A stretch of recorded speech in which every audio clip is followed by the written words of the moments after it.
Starts from pole position. Just wonder whether Aleix Espargaro might have had some kind of late pre-race problem. It looks like he's got away. 23 degrees ambient temperature. They could not have picked better conditions to get endless here. Since 2014, Suzuki have never had a podium here before.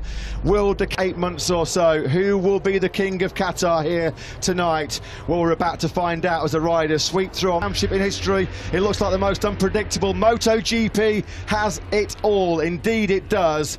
Who is going to be going for? Well, contenders everywhere we look. Tyre choice absolutely crucial. It is very difficult to look past Marc Marquez despite that record that he has, and we will wait to see just how potent that Suzuki will be on this start-finish straight. We've bridged that gap. We're about to have all the answers. Gets set, he's got his man Jorge Martin on pole position for the 5th time in MotoGP. We've been racing in the Premier Class since 1949. The green flag about to be waved at the back. It's lights out and lift off for MotoGP in 2022 in Qatar. Not a bad start for the poleman Jorge Martin, although it's Hondas who lead. From Brad Binder, who's up into 3rd place. He's trying to go right around the outside of Marc Marquez. The two gained at least 4 places, and he's got both factory Ducatis and the poleman behind him. Pol Espargaro leading on a 15th place. As Lewis said, the two factory Ducatis just completely missed the start. Already getting aggressive, keeping his tyres in good order. Do not discount Joan Mir. Was that Martin trying to recover the lost ground he made off the start? It was a poor start from Martin. Ticket for the Repsol Honda team. Pol Espargaro leading as Fabio Quartararo makes progress. This is just the first lap that Quartararo needed, up to P7 from 11th on the grid. Yeah, already getting wheel spin on that medium. Might be easily picked off. The Yamaha's been about anything between 10 and 12k slower. Brilliant by the Quartararo. He's got underneath the Yamaha man in the final corner at turn 16. Leading from Marc Marquez. Is Marquez going to go through immediately? Up the inside of his teammate he goes. Pol Espargaro doesn't fight it too hard. Who would have expected Brad Binder? Pol Espargaro to take the lead back. Excellent first lap. Excellent start for Brad Binder.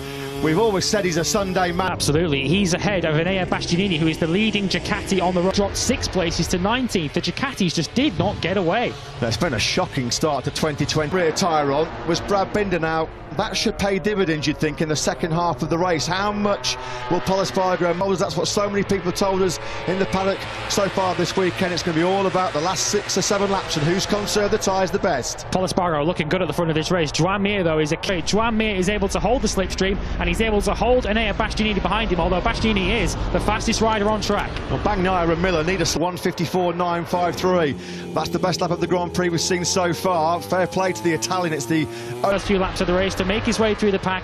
He's got all the Ducatis behind him. He's got Alex Rins just closing in. Rins is one of those who are expected to make progress through this race. Something on Sunday. He had a bit of a sprinkling of the old Valentino Rossi magic, didn't he? He's coming under pressure here, though, from Joan Mir. Move or can't show his front wheel to Mir. There is Aleix Espargaro then, still in 6th place. Head of Fabio Quartararo. Are able to run this pace. He said yesterday after qualifying that was as good as he had. That was as much pace as he had to qualify 11th on the grid. And at the moment, he's finding this pace a little bit. 10th place on this lap. Here comes the Suzuki.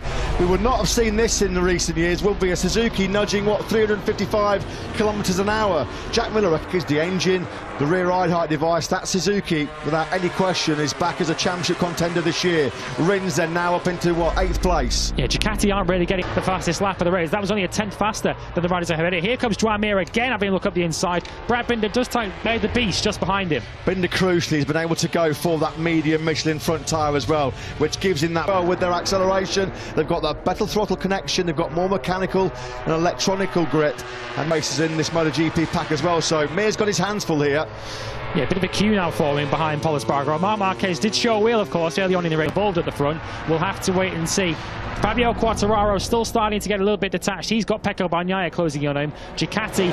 Argo's not getting away here. He's not trying to get away as well. So he's just managing this pace. He's very, very wary, very conscious about her in 3rd place. Mir 4th. There's not been too much overtaking in this lead group. They all seem pretty happy to hold station right now and just let the tyre. Expect him to come good in the end of the race. A little bit wide there for Joan Mir as he comes under pressure from Enea Bastianini. But yeah, we're in a bit of a holding pattern. Good start at all. He's down outside the points in 16th. Yeah, a bit of a horror show as well on the opening night here for Jack Miller. It hasn't. Last year, of course, all the gossip and speculation about his future place in the factory Ducati team with hungry young riders like Martin and Bastianini. Year-old Ducati power trying to blitz past a Suzuki. What? A Ducati can't blitz by a Suzuki on the start-finish straight here in Qatar. That just shows you clear evidence. That is not what we expected you to be saying. Bastianini's having another look. This time he is going to get it done on Juarai, who's eased aside into turn 4. Bastianini, he's always had that pace late in a Grand Prix, but he seems to be making his move a little bit earlier. Nakagami. Likewise, Frankie Morbidelli on his factory Yamaha start in 2022. He's down in 17th. He'll have the inside line and he eases by Marc Marquez on the brakes into the first corner.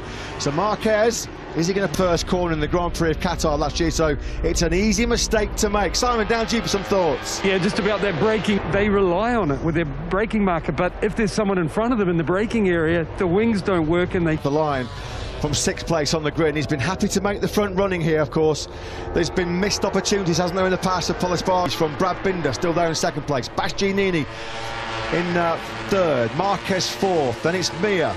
Aleix Espargaro picking him off. Yeah, Mir's getting a bit beaten up here, isn't he? Getting a bloody nose, the former world champion. Miller must have some kind of problem then, as Lewis said, he's dropped all the way back. There's a yellow flag as well. Yeah, Marco Bezzecchi's dropping down the field, unfortunately. The rookie who's had such an impressive weekend. Bezzecchi has dropped off the tower on the left-hand side of the screen, so we think something may have gone wrong. Mir looking to fight back against Aleix Espargaro. Both Suzukis really in the middle of the battle, has entered the gravel trap. Oh, Jack Miller doesn't have a lot of luck, does he, here in Qatar? You remember when that seat worked vibration problem on the right-hand side of his tyre? It was almost launching him to the moon the year for the Australian, when he needs a good start to the year to ensure that he's putting himself at the forefront of the minds of the Ducati management for that coveted fact. Off the lead at the moment, although that top 4 do appear to be getting a little bit of breathing space out of the front, but it just underlines how competitive MotoGP is in 2022. Giannini will be holding the top 3 places with world champion Fabio Quartararo in 9th and runner-up last year Pecco Bagnaia in 10th. Still a bit of a 10-metre exclusion zone around Jack for a few minutes. Yeah, this isn't the red mate Marc Marquez.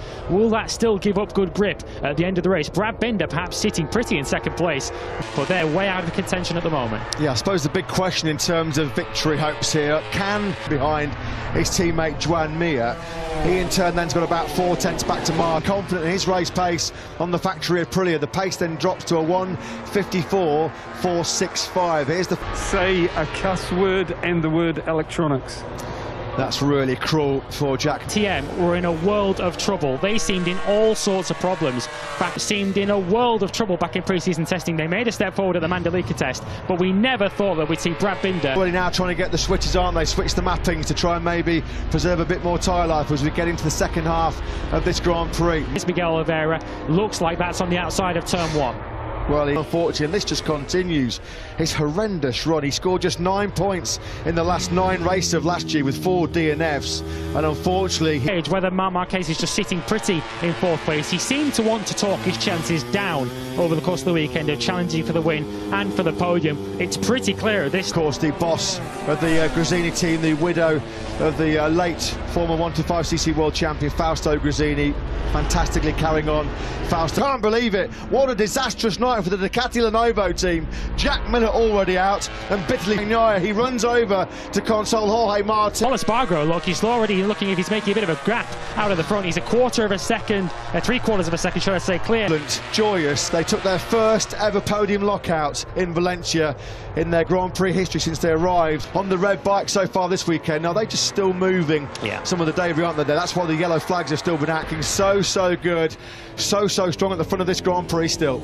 Let's quickly get a tech observation from Simon. Switch it down to lower power to do the race till... Yeah, thanks for that, Simon. You just wonder now whether Bastianini, Marquez and Aleix Espargaro are going to find a way through on Brad last year, but Bastianini sweeps on through. Beast mode engaged yet again. He knew he had to make that move. He could see Pol Espargaro just starting to put a bit of daylight at the... Can he now close the gap on Pol Espargaro, and crucially, can Marc Marquez quickly make the move? Bastianini wide, he's just going to hold it. Marc Marquez as well, so Enea Bastianini is still, of course, doing an amazing job as we come into the final sector on this lap 14. Yeah, much of that lap that lead that Bastianini lost, those 3/10 in that second half of the lap. Pecco Bagnaia, the pre-season title favourite, no points. This was Fausto Gresini's dream. He'd put all the foundations in place to bring back his own team. Yeah, we know what happened, but I think Jorge was rather lucky. He might be sore tomorrow, but He'll be in the podium places at 2/3 distance in this Grand Prix is quite exceptional. You rode on board a moment ago with the world champion Fabio Quartararo. That gap now under a second. Fabio Quartararo at the moment, history. This is 136 MotoGP start. He's never had a single win. I think Pol Espargaro had it in him. They didn't think he had this resolve. They didn't think he had this speed. But here he is, putting up a... Now in his 0.8 of a second. So Bastianini is starting to close in. But another rider with good late race pace. Espargaro, there's nothing wrong with the top speed of that factory Aprilia as well. Can we see the Espargaro brothers soon to be fighting together for the podium? Only ever happened twice before MotoGP since Nobuatsu and Takuma Ryoki at Imola back in 1997. 25 long years ago. 5.5 to go. Binder at the moment looks like he is able to streak away from Marc Marquez. Here comes Aleix Espargaro up the inside and he leaves an elbow on Marc Marquez. Bastianini, we talked about it so many times last year. He was the master of tyre preservation. How many times did he come from so far back? He's just set the fastest lap of the fence. Pol Espargaro trying desperately to cling on here to what will be a famous victory. On course though for an emotional win will be the 2022 season, and we have two riders battling it out for their maiden Grand Prix victory in the class. Yeah, now he's going to try and use a bit of Ducati. He's not through choice, of course. He's potentially on course to win the season-opening Grand Prix here in Qatar. They come through the fast right-handers. Put the attack at turn 15. No, he's not going to take the big risk.